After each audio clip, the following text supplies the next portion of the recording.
مساء الخير، عاملين يا رب تكونوا بخير. انا محمد الشامي. اكيد طبعا سبب عودتي للنادي المصري لان النادي المصري كان فضل بعد ربنا سبحانه وتعالى عليا في ظهوري وتألقي في الدوري المصري.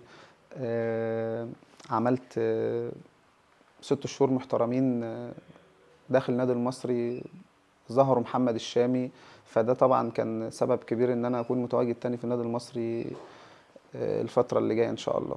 طموح زاد في وجود مجلس إدارة محترم زي المستر كامل أبو علي طبعا. الجمهور، مساندة الجمهور بقت أكبر، عندهم طموح أكبر إن هم يحققوا بطولة لناديهم وللفريق.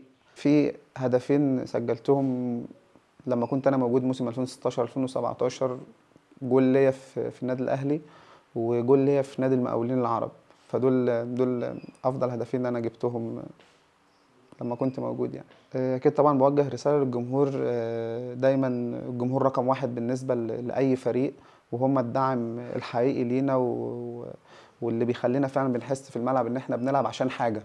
فطبعا انا بوجه لهم رساله ان هم دايما يكونوا في ظهرنا والفتره اللي جايه، وان شاء الله باذن الله الفتره اللي جايه نحقق لهم بطوله ونفرحهم ان شاء الله.